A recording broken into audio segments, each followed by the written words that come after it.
किसान भाइयों बहनों नमस्कार। कृषि समाचारों में आप सभी का स्वागत है। सबसे पहले सुर्खियां। गेहूं की नई किस्म विकसित 1 एकड़ में मिलेगी 35 क्विंटल उपज। गैर बासमती चावल के निर्यात पर रोक। बीज वितरण के लिए सीड पोर्टल शुरू। भारत नेपाल के बीच बढ़ेगा कृषि सहयोग। राष्ट्रपति ने दिया भूमि सम्मान पुरस्कार और छुट्टा गौवंश संरक्षण के लिए 1.25 अरब रुपए स्वीकृत। अब कृषि समाचार विस्तार से। भारतीय गेहूं अनुसंधान संस्थान करनाल हरियाणा के वैज्ञानिकों ने गेहूं की 5 नई किस्में विकसित की हैं। गेहूं की नई किस्मों के तकनीकी विकास के लिए संस्थान को राष्ट्रीय पुरस्कार मिला है। संस्थान के निदेशक डॉक्टर ज्ञानेंद्र सिंह ने बताया कि गेहूं की नई किस्म DBW 327 से प्रति हेक्टेयर 80 क्विंटल तक उत्पादन मिलेगा। श्री सिंह ने ही गेहूं की नई किस्म DBW 327 को विकसित किया है, जो फसल विज्ञान तकनीकों की श्रेणी में सर्वोत्तम है। इस किस्म में बीमारी का प्रकोप बिल्कुल भी नहीं होता है। अभी तक प्रति एकड़ 15 से 20 क्विंटल गेहूं की पैदावार होती है, लेकिन नई किस्म से किसान 1 एकड़ में 30 से 35 क्विंटल गेहूं पैदा कर सकेंगे। गेहूं की नई किस्म पर विपरीत मौसम का भी फर्क नहीं पड़ता। जैसे अगर कम बारिश, धूप ज्यादा है या फिर कम ठंड होती है तो भी इस किस्म के गेहूं की पैदावार कम नहीं होती है। भारत और नेपाल परस्पर कृषि सहयोग और बढ़ाने पर सहमत हो गए हैं। केंद्रीय कृषि एवं किसान कल्याण मंत्री नरेंद्र सिंह तोमर और नेपाल के कृषि व पशुधन मंत्री डॉक्टर बेदूराम भूसाल के बीच विगत दिनों दोनों देशों के बीच द्विपक्षीय कृषि सहयोग को और गहरा करने के अवसरों पर चर्चा हुई। नेपाल के कृषि मंत्री भारत की आधिकारिक यात्रा पर आए हुए थे। नेपाली प्रतिनिधि मंडल का स्वागत करते हुए कृषि मंत्री श्री तोमर ने नेपाल के साथ भारत के ऐतिहासिक और सांस्कृतिक संबंधों, खुली सीमा और लोगों के बीच गहरे संपर्कों, घनिष्ठ मैत्रीपूर्ण संबंधों, विशेष रूप से कृषि क्षेत्र में बढ़ते संबंधों का उल्लेख किया। राष्ट्रपति द्रौपदी मुर्मू ने मध्य प्रदेश के राजस्व आयुक्त और 15 जिला कलेक्टरों को भूमि सम्मान पुरस्कार प्रदान किया है। राष्ट्रपति श्रीमती द्रौपदी मुर्मू ने भूमि प्रबंधन और प्रशासन के क्षेत्र में उत्कृष्ट प्रदर्शन के लिए मध्य प्रदेश के राजस्व आयुक्त और 15 जिलों के जिला कलेक्टरों को भूमि सम्मान 2023 प्रदान किया। विज्ञान भवन में केंद्रीय विकास मंत्रालय द्वारा आयोजित समारोह में 9 राज्य सचिवों और 68 जिला कलेक्टरों को ये पुरस्कार वितरित किए गए। पुरस्कार विजेता जिलों ने डिजिटल इंडिया भू अभिलेख आधुनिकीकरण कार्यक्रम के मुख्य घटकों में 100% लक्ष्य पूरा किया है। उत्तर प्रदेश सरकार द्वारा प्रदेश के छुट्टा गौवंश की देखभाल हेतु 1 अरब 25 करोड़ रुपए की धनराशि वर्तमान वित्तीय वर्ष में द्वितीय किश्त के रूप में स्वीकृत की गई है। स्वीकृत धनराशि का व्यय अस्थायी गौवंश आश्रय की स्थापना, संचालन व संरक्षित गौवंश के भरण पोषण हेतु किया जाएगा। किसान भाइयों बहनों, अब आइए रुक करते हैं प्रदेश की प्रमुख मंडियों की ओर और जानते हैं कृषि उत्पादों के औसत थोक बाजार भाव किस प्रकार रहे।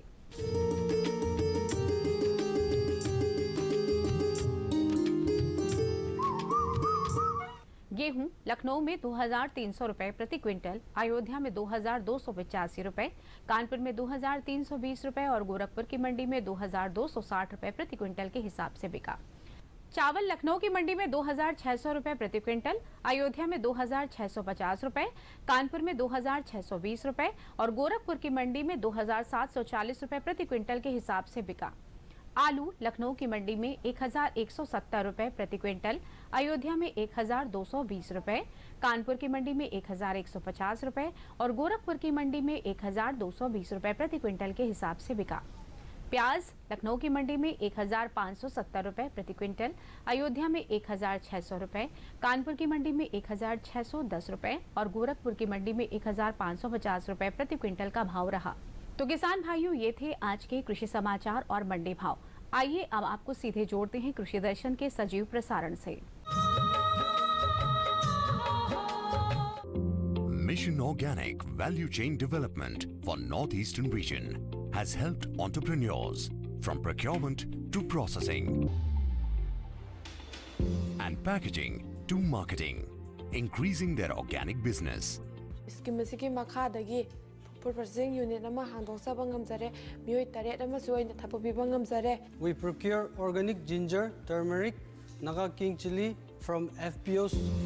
This infrastructure has facilitated the transformation of black aromatic rice to cupcakes and turmeric and ginger to powder and flakes. Packaging, branding and marketing initiatives have enhanced income.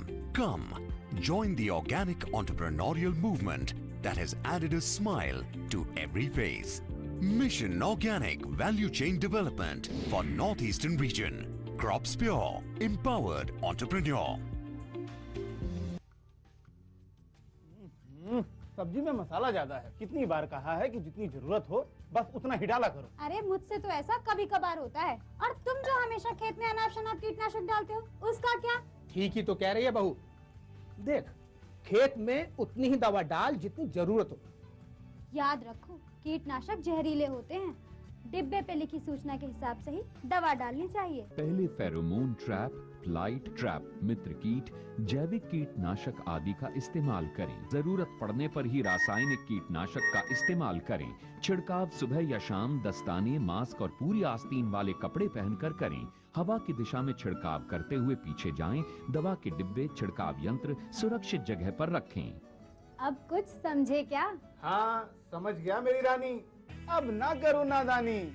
इसने पिला दिया ना तुझे पानी। हर जोखिम से निकल कर फसल आए, सुरक्षित हो जाए। फसल बीमा से हर किसान अब आत्मनिर्भर हो जाए। अब सूखा पड़े या बाढ़ आ जाए, कोई डर नहीं। अब ओले पड़े या कीट पतंगे फसल खा जाए, कोई फिक्र नहीं। अब कैसी भी आपदा हमारी फसल पे आ जाए, क्षति होने पर हमारे दावों का उचित भुगतान मिलता है, क्योंकि हमने लिया है प्रधानमंत्री फसल बीमा। बुआई से फसल कटाई तक हर जोखिम का दावा, न्यूनतम प्रीमियम पर अधिकतम भुगतान का वादा। योजना से हर साल जुड़ रहे हैं 5 करोड़ से ज्यादा किसान। अब आपकी है बारी। नजदीकी कृषि कार्यालय, सहकारी समिति, बैंक शाखा, अधिकृत बीमा कंपनी या जन सेवा केंद्र में स्वेच्छा से करा सकते हैं पंजीकरण। फसल बीमा पोर्टल या फसल बीमा ऐप द्वारा भी किया जा सकता है पंजीकरण। प्रधानमंत्री फसल बीमा योजना, आपकी फसलों का संपूर्ण सुरक्षा कवच। कृषि एवं किसान कल्याण मंत्रालय, भारत सरकार।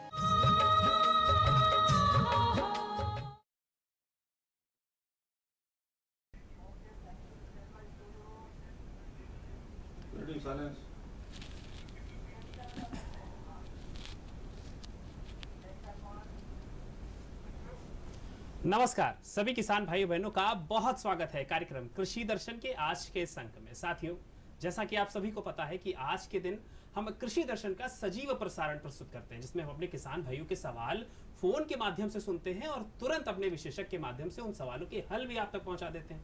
तब आप सोच रहे होंगे कि आखिर आज हम किस विषय पर चर्चा करने वाले हैं। साथियों, हमारा जो आज का विषय है वो बहुत ही महत्वपूर्ण है, क्योंकि अक्सर हम अपनी जेब टटोलते हैं अपना काम करने से पहले, लेकिन कुछ लोग ऐसे हैं जो हमें लगातार मदद कर रहे हैं और आज उन्हीं लोगों के बारे में चर्चा होगी। आज हम बात करेंगे सहकारिता और कृषि विकास के बारे में कि किस तरह से सहकारी बैंक हमें मदद कर रहे हैं, सहकारिता हमें मदद कर रही है। तो अगर आपके मन में भी इस विषय से जुड़ा हुआ कोई सवाल है, ऋण से जुड़ा हुआ कोई सवाल है या उत्तर प्रदेश सहकारी बैंकों से जुड़ा हुआ कोई भी सवाल है, तो आप हमें फोन कर सकते हैं। हमारे फोन नंबर्स खुल चुके हैं, हमारी फोन नंबरों को लिख लीजिए और जल्दी से फोन करना शुरू कर दीजिए। हमारे फोन नंबर है 0522-220-5756। इसके अलावा साथियों, आप हमें ईमेल आईडी के जरिए भी अपना सवाल जो है वो ईमेल कर सकते हैं और हम इसके लिए आप हमारी ईमेल आईडी भी लिख लीजिए। हमारी ईमेल आईडी है krishidarshanlko@gmail.com। साथियों, अब आप सोच रहे होंगे कि आखिर इस विषय पर हमें जानकारी कौन देगा, तो जानकारी तो वही दे सकता है जिसके पास इस विषय से जुड़ी हुई सारी जानकारियां हों। और इस विषय पर जानकारी देने के लिए आज हमारे साथ मौजूद हैं अरुणाक्षी मिश्रा जी, जो कि डिप्टी रजिस्ट्रार कोऑपरेटिव हैं उत्तर प्रदेश सहकारी ग्राम विकास बैंक में। मैम, आपका स्टूडियो में बहुत बहुत स्वागत। धन्यवाद। मैम, आज का जो विषय है वो बहुत ही अहम है हम किसानों के लिए, क्योंकि जब भी हम कोई काम करने जाते हैं तो सबसे पहले अपनी जेब टटोलते हैं कि हमारे पास पैसा हो, पूंजी हो, लेकिन ऋण की व्यवस्थाएं भी शुरू हो गई हैं। और अगर बात करी जाए उत्तर प्रदेश सहकारी ग्राम विकास बैंकों की, तो वो किस तरह से काम कर रहे हैं, आप लोग कैसे किसानों की मदद कर रहे हैं, इसके बारे में सबसे पहले बताएं। जी, धन्यवाद आपके सवाल के लिए। उत्तर प्रदेश सहकारी ग्राम विकास बैंक एक सहकारिता की शीर्ष संस्था है और इसकी स्थापना 1959 में हुई थी। इसका मुख्य उद्देश्य था साहूकारों के शोषण से मुक्ति, और ये विगत 65 सालों से लगभग दीर्घकालीन और मध्यकालीन ऋण वितरण करके कृषि और ग्रामीण क्षेत्र के विकास के लिए काम कर रहा है। यदि भारत की बात करें तो लगभग 13 LDBs सहकारी ग्राम विकास बैंक इस समय कार्यरत हैं और यूपी उनमें से एक है। हमारा मेन काम है पूंजी निर्माण करना ग्रामीण क्षेत्र में। जो अन्य बैंक है वो फसलों के लिए ऋण देते हैं, मगर हम कृषि क्षेत्र में पूंजी निर्माण के लिए ऋण उपलब्ध कराते हैं जी। तो ये मुख्य काम। तो मैम कहीं ना कहीं किसानों के दिमाग में तो ये बात जरूर आएगी कि आखिर किसानों को कैसे लाभ पहुंच रहा है। वो तो अपना फायदा सोचेंगे या ये सोचेंगे कि आखिर आप लोग अगर काम कर रहे हैं तो किसानों को उससे कैसे लाभ पहुंच रहा है। तो सबसे पहले हमारे भोले वाले किसान भाइयों को ये भी बता दीजिए कि आखिर किसानों के लिए किस तरह से आप लोग काम कर रहे हैं। जी, किसानों जैसे कि मैं बताऊं 65 साल से हम लोग काम कर रहे हैं और लगभग 60 लाख से अधिक परिवारों को हम इससे जोड़ चुके हैं अपने बैंक से, और 15,000 करोड़ से अधिक का वितरण हमारे बैंक द्वारा किया गया है। किसानों का लाभ ये है कि जनरली जो फसली ऋण होता है वो एक सीजनल रहता है इनकम, और जो पूंजी निर्माण होगा इससे रियल सेंस में आत्मनिर्भर किसान बन सकेंगे और फसलों के साथ साथ एक सेकेंड लाइन ऑफ इनकम उनके लिए जनरेट पैदा हो सकेगी। तो जैसे कि कृषि आधारित अन्य योजनाएं जैसे रहती हैं तो उसमें हम करके ऋण उनको सहयोग प्रदान करते हैं। मैम एक किसान भाई ने फोन किया है, आइए उनको सुन लेते हैं और उनके सवाल का जवाब देते हैं। हेलो जी भाई साहब, कहाँ से बोल रहे हैं? सबसे पहले ये बताइए और आपका नाम क्या है, फिर उसके बाद अपना सवाल बताइए। डॉक्टर साहब नमस्ते, हमारा नाम है अंगनू दास, ग्राम गौरी, पोस्ट काकोरी, जनपद लखनऊ के रहने वाले हैं। हम ये जानना चाहते हैं सहकारिता एवं कृषि विकास के लिए जो सहकारी सदन बैंक हैं वो क्या मदद करती है किसानों की? हम उसी पे चर्चा कर रहे हैं और आपका सवाल हम पहुंचा देते हैं मैम तक। मैम इनका सवाल यही है कि सहकारी जो बैंक है वो किसानों को कैसे मदद पहुंचा रही है? जी, सहकारी बैंक 2 प्रकार के हैं। जैसे कि हम जिस बैंक से आए हैं वो उत्तर प्रदेश सहकारी ग्राम विकास बैंक है। इसके अलावा सहकारी बैंक भी हैं जो डीसीबीज और पैक्स के माध्यम से ऋण उपलब्ध कराते हैं। तो उसमें फसली ऋण उपलब्ध होता है, वो 3 लाख तक का केसीसी के माध्यम से किसानों को ऋण उपलब्ध कराया जाता है। उसमें फसलों से रिलेटेड जो भी लोन होंगे, बीज के लिए, खाद के लिए, और एक ऋण उपलब्ध उनको क्रेडिट चाहिए उसके लिए ऋण उपलब्ध कराया जाता है। उसमें 1,60,000 तक तो किसी भी कोलैटरल की, किसी भी उसकी ज़रूरत भी नहीं रहती है, और बिना किसी कोलैटरल के ये लोग वहाँ पे लोन ले सकते हैं। जबकि हमारा जो बैंक है यहाँ पे भूमि बंधक बैंक है। तो ये जो पूंजी निर्माण के लिए हम लोन देते हैं, यहाँ पे भूमि बंधक करके ऋण उपलब्ध कराया जाता है। तो मेरे ख्याल से किसी भी प्रकार का ऋण कवर हो जाता है, सारी दोनों अगर हम बैंक्स को जोड़ लें तो फसल से लेके पूंजी निर्माण तक हर प्रकार के ऋण हमारी बैंक्स उपलब्ध कराती हैं। मैम एक और कॉलर हमारे साथ जुड़े हुए हैं। भाई साहब कहाँ? जी भाई साहब क्या नाम है आपका, कहाँ से बोल रहे हैं? हेलो, आपको मेरी आवाज मिल रही है?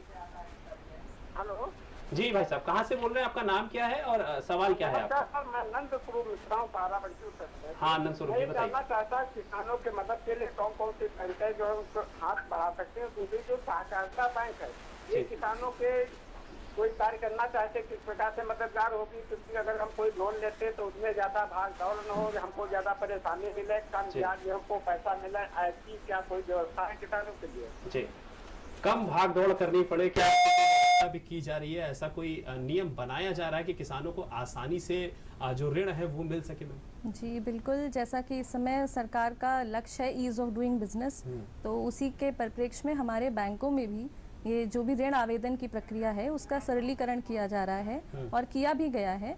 और एक समय निश्चित कर दिया गया है कि 15 दिन के अंदर यदि कोई किसान आवेदन करेगा तो विद इन 15 डेज हम लोग उनको ऋण उपलब्ध करा देंगे।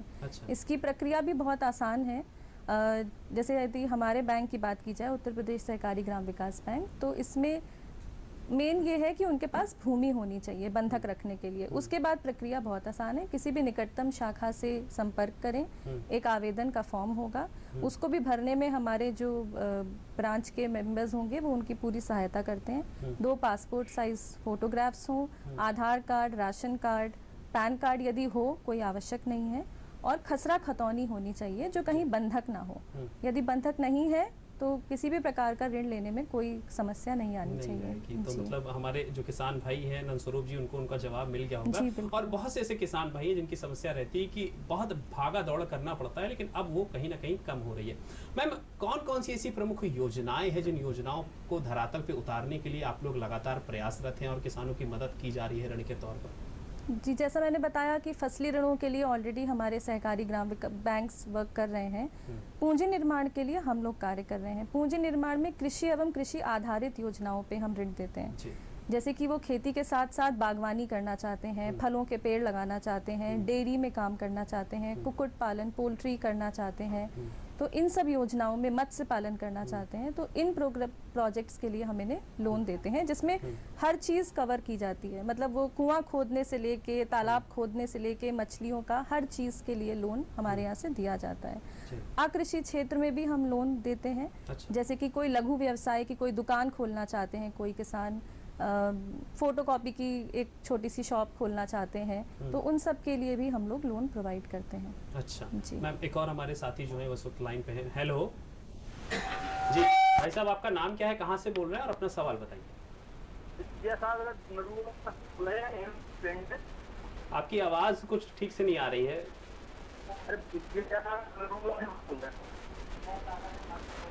विद्यासागर जी मध्य प्रदेश से मैम बात कर रहे हैं, मध्य प्रदेश से फोन आया जी। विद्यासागर जी, आपका सवाल क्या है, बताइए।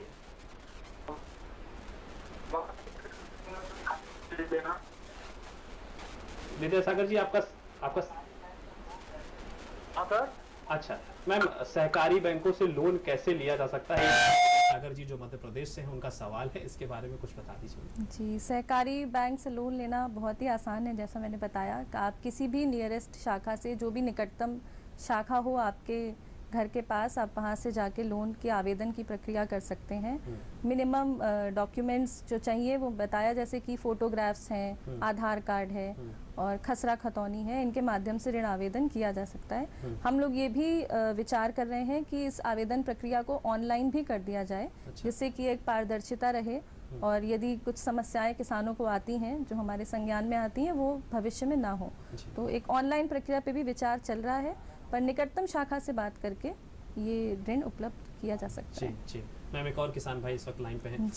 हेलो भाई साहब, अपना नाम बताइए, कहाँ से बोल रहे हैं, फिर सवाल बताइए।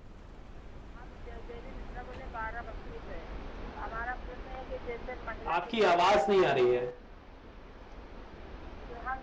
महिला किसान है, जैसे समूह बनाकर कोई कार्य करना चाहते तो हम कैसे करें? अच्छा, समूह बनाकर महिला हमारी किसान इस वक्त लाइन पे थी और वो कह रही थी कि अगर समूह बना करके कुछ हम लोग काम करना चाहते हैं तो क्या उसमें भी किसी प्रकार से सहयोग दिया जा सकता है या दिया जा रहा है आप लोगों की तरफ से? जी बिल्कुल दिया जा रहा है। जैसा कि जब से ये नया मंत्रालय गठित हुआ है और माननीय सहकारिता मंत्री श्री अमित शाह जी की ये कोशिश है कि जितनी भी ग्राम सभाएं हैं जहाँ पे कोई सहकारी समिति ना हो, उनको सबको सहकारी समितियों से जोड़ा जाए और 2 लाख नई समितियाँ बनाने का एक टारगेट दिया गया है हमको। तो यदि महिलाएं आगे आकर और एक समूह बनाकर कोई भी क्षेत्र में काम करना चाहती हैं, जैसे कि डेयरी, मत्स्य पालन या किसी भी क्षेत्र में, तो वो बहुत ही अच्छा रहेगा और पूरी तरीके से गवर्नमेंट का सहयोग उनको मिलेगा। इसके लिए कई सब्सिडीज़ की स्कीम्स भी चल रही हैं और गवर्नमेंट ऑफ इंडिया से भी काफ़ी सब्सिडी ऐसे एफपीओस को और सेल्फ हेल्प ग्रुप्स को दी जा रही हैं। जी मैम, एक और कॉलर इस वक्त लाइन पे है, उनका भी सवाल सुन लेते हैं। हेलो भाई साहब, अपना नाम बताइए, कहाँ से बोल रहे हैं और सवाल बताइए। सोहन बोल रहा हूँ मैं, हरदोई से। जी बताइए। जी सर, ये जानकारी चाहता था कि सहकारिता विभाग द्वारा जैसे किसानों को ऋण उपलब्ध कराने में मदद की जाती है, तो किसान इसका किस प्रकार से आता है योजना का फायदा उठा सकते हैं? जी, हम उसी पे चर्चा भी कर रहे हैं और हम चाहेंगे कि मैम एक बार फिर से हमारे किसान भाई को इस बात बता दीजिए कि कैसे आप लोग मदद पहुंचा रहे हैं, कैसे आप लोग इस पूरे काम को आसान कर रहे हैं। जी, ऋण हम लोग उपलब्ध करा रहे हैं। ऋण के साथ साथ हमने एक नया काम भी शुरू किया है, प्रशिक्षण प्रदान करना। कौशल विकास मिशन योजना के अंतर्गत यदि कृषि कोई नया प्रोजेक्ट लगाना चाहते हैं और उसके लिए प्रशिक्षण चाहते हैं, एक एक्सपर्टीज ट्रेनिंग चाहते हैं, तो हमारे बैंक में ही एक ट्रेनिंग प्रशिक्षण केंद्र है।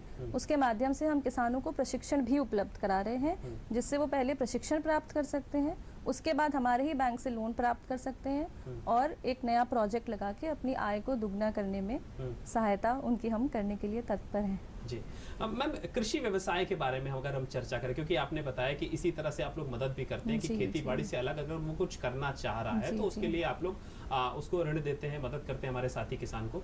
तो कौन कौन से क्या कुछ ऐसे प्रमुख कृषि व्यवसाय भी हैं जिनको चिन्हित किया गया है कि ऐसे अगर व्यवसाय किसान भाई कर रहा है तो उसको मदद पहुंचानी ही पहुंचानी है? जी, अकृषि क्षेत्र में बहुत ही व्यापक है। मतलब किसी भी स्कीम में किसी भी तरीके का प्रोजेक्ट यदि किसान लगाना चाहते हैं तो उसके लिए हम ऋण उपलब्ध कराते हैं।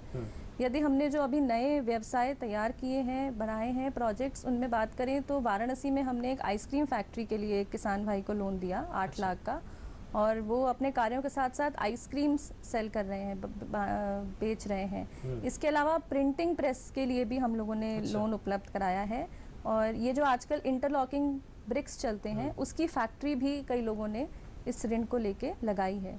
तो इस प्रकार से व्यापक है, मतलब किसी भी सेवा क्षेत्र में भी यदि वो जाना चाहें तो उसमें भी दुकान के लिए, ज्वेलरी शॉप के लिए, मिल्क प्रोसेसिंग यूनिट्स लोग लगाते हैं, जैसे दूध अगर डेयरी कर रहे हैं तो उसके बाद उन्होंने पनीर बनाने की, खोया बनाने की फैक्ट्री लगा ली, तो उन सभी प्रकार के लिए हम लोग ऋण उपलब्ध कराते हैं। मतलब कृषि से जरूरी नहीं कि कृषि से ही जुड़ा हुआ व्यवसाय हो, उसका किसी भी विधा में अगर वो अपना हाथ आजमाना चाहता है तो आप लोग उसको बढ़ावा देने के लिए तैयार बैठे हुए। बिल्कुल बिल्कुल। अच्छा मैम, शिक्षा की अगर बात करी जाए, क्योंकि पहले के समय पे देखा था कि हमारे जो गांव के युवा थे, पहले एक हमारे किसान भाई है, उनका फोन ले लेते हैं, उनका सवाल सुन लेते हैं, उसके बाद फिर जी कहाँ से बोल रहे हैं भाई साहब, आप अपना नाम बताइए और उसके बाद अपना सवाल बताइए। हेलो जी। हाँ, मैं जनपद उन्नाव से विवेक पटेल बोल रहा हूँ। हाँ बताइए। सहकारिता विभाग से हम किसानों के लिए कौन कौन सी योजनाएं संचालित हैं और इनका हम लाभ कैसे ले सकते हैं? अच्छा, हालांकि मैम ने जवाब दिया है, मैं एक बार फिर से कहूंगा कि हमारे जी हाँ पूरा कर लीजिए, आप सवाल पूरा कर लीजिए। हाँ मैम, हमारे किसान भाई का यही सवाल है कि कौन कौन सी ऐसी प्रमुख योजनाएं आप लोगों की तरफ से चलाई जा रही है और कैसे उसको आसान किया जा रहा है, कैसे उसे धरातल पर उतारा जा रहा है ताकि हमारे किसानों को लाभ पहुंच सके। जी, एक तो हम लोग टेक्नोलॉजी का प्रयोग कर रहे हैं, जैसे सहकारी समिति का रजिस्ट्रेशन पहले लोगों को जाना पड़ता था ऑफिस में और वहाँ रिक्वेस्ट करना पड़ता था, अब हम लोगों ने इस प्रक्रिया को ऑनलाइन कर दिया है। तो सहकारी संस्था यदि कोई एक बनाना चाहता है, सदस्य बनना चाहते हैं, तो वो ऑनलाइन आवेदन उसके लिए कर सकते हैं और पूरी प्रक्रिया ऑनलाइन है, पूरी पारदर्शिता है। वो ये भी चेक कर सकते हैं कि उनकी कहाँ पे वेट कर रहा है, कहाँ पे रुकी हुई है फाइल, ये सारी चीज़ को देख सकते हैं। इसके अलावा कई अन्य योजनाएं चल रही हैं, जैसा कि मैं बताना चाह रही थी कि पिछड़ा वर्ग के लोगों के लिए और अनुसूचित जनजाति के लोगों के लिए हम लोग की एक स्पेशल MOU साइन किया है हमारे बैंक ने। और उसमें हम लोग बहुत ही न्यूनतम ब्याज दर पर उनको ऋण उपलब्ध करा रहे हैं, जो कि 6% है। तो इन्हीं सब योजनाओं में जिनका कि मैं आपको बता रही थी, कृषि क्षेत्र की, आकृषि क्षेत्र की, तो ये पिछड़ा वर्ग और अनुसूचित जाति के वर्ग के लोगों के लिए ये मात्र 6% पे ये ऋण उपलब्ध होगा, जो कि मुझे नहीं लगता किसी और बैंक में आज की डेट में उपलब्ध होगा। जी बिल्कुल। मैम, एक और हमारे किसान भाई इस वक्त फोन पे हैं। भाई साहब, क्या नाम है आपका, कहाँ से बोल रहे हैं, फिर सवाल अपना बताइए। हेलो जी, बोलिए, आपका सवाल क्या है? जी, मेरा सवाल ये है कि मुझे सूकर पालन करना है। अच्छा। और इसके लिए सहकारिता की भूमिका क्या अदा कर सकते हैं मेरे लिए? अच्छा, मतलब सूकर पालन का व्यवसाय इनको करना है, तो क्या उसमें भी किसी प्रकार से आप लोगों की तरफ से सहायता पहुंचाई जा सकती है? बिल्कुल बिल्कुल, इसके लिए भी प्रोजेक्ट्स बने हुए हैं और चूंकि हम जो भी लोन बांटते हैं वो नाबार्ड द्वारा पुनर्वित्त प्राप्त होता है उस पे, तो नाबार्ड एक यूनिट कॉस्ट तैयार करके हमें देती है। तो जो भी उनका यूनिट कॉस्ट रहेगा, यदि वो 1 करना चाह रहे हैं, 10 करना चाह रहे हैं, उस हिसाब से उनकी ऋण सीमा निर्धारित की जाएगी। बस प्रतिबंध ये है कि जो भूमि हम बंधक करेंगे उसका मूल्यांकन से 50% तक ही हम ऋण दे सकते हैं। तो यदि उनके पास उतनी भूमि उपलब्ध है तो वो कोई उसमें सीमा नहीं है, वो 15 लाख से लेकर 50 लाख तक जितनी भी उनकी आवश्यकता हो वो ऋण प्राप्त कर सकते हैं। जी मैम, हम शिक्षा पे बात कर रहे थे और युवाओं पे कि युवा अक्सर रोजगार के तलाश में शहरों की तरफ चले जाते थे, लेकिन जब से कृषि को आसान करने की कोशिश की जा रही है तब से युवाओं का भी जो दिलचस्पी है वो कहीं ना कहीं कृषि में बढ़ी है और वो इस वक्त हमारे गांवों में अपना समय बिता रहे हैं। शिक्षा से अगर जुड़ा हुआ सवाल है, अगर वो कृषि की शिक्षा को ग्रहण करना चाहते हैं तो क्या उसमें भी किसी प्रकार से हमारे किसान भाई को या उसके घर परिवार के उस सदस्य को मदद दी जा रही है जो शिक्षा ग्रहण कर रहा हो कृषि से जुड़ी हुई? जी बिल्कुल, जैसा मैंने बताया कि हमारे प्रशिक्षण केंद्र द्वारा कौशल विकास मिशन के अंतर्गत किसानों को प्रशिक्षण उपलब्ध कराया जा रहा है। इसके साथ ही हमारे किसान भाइयों के यदि बच्चे हैं और वो आगे शिक्षा ग्रहण करना चाहते हैं, उच्च शिक्षा ग्रहण करना चाहते हैं, तो उसके लिए भी हम लोग शिक्षा ऋण उपलब्ध करा रहे हैं। वही पिछड़ा वर्ग और अनुसूचित जाति वर्ग के लोगों के लिए ये भी एक स्पेशल स्कीम है हमारे बैंक की, जिसमें मात्र 3.5 से 4% पे शिक्षा लोन उपलब्ध कराया जाता है, जो कि 10 से 20 लाख तक वो ले सकते हैं। डिपेंड करता है फिर वही कि उनके पास उतनी भूमि होनी चाहिए, और ये 10 से 15 साल तक का लोन रहता है। और ये फिर से 3.5 और 3.5 से 4% पे एजुकेशन लोन मुझे नहीं लगता किसी और बैंक द्वारा दिया जा रहा है। महिलाओं के लिए 3.5 है और पुरुष के लिए 4% पे। ठीक है मैम, आप यहाँ आई और इस विषय पर ये जानकारी दी, उसके लिए आपका बहुत बहुत धन्यवाद। Thank you so much. तो किसान भाइयों, आज हमने एक बहुत ही महत्वपूर्ण विषय पर चर्चा की और आपके सवाल सुने, उनके जवाब भी आप तक पहुंचा दिए। तो आप खुद समझिए कि किस तरह से इस ऋण की प्रक्रिया को आसान किया जा रहा है उत्तर प्रदेश सहकारी ग्राम विकास बैंक की तरफ से। अगर आप चाहते हैं कि आपसे जुड़ा हुआ भी कोई सवाल या फिर आपसे जुड़ा हुआ कोई विषय हम अपने कार्यक्रम में उठाएं, तो आप अपने विषय हमें हमारी ईमेल आईडी पर भी भेज सकते हैं और पत्र के माध्यम से भी हमें भेज सकते हैं। हमारा जो पता है वो भी नोट कर लीजिए। प्रस्तुतकर्ता कृषि दर्शन, कमरा नंबर 205, दूरदर्शन केंद्र 24 अशोक मार्ग, लखनऊ 226001। साथियों, आज के अंक में इतना ही। हमें दीजिए अनुमति। नमस्कार।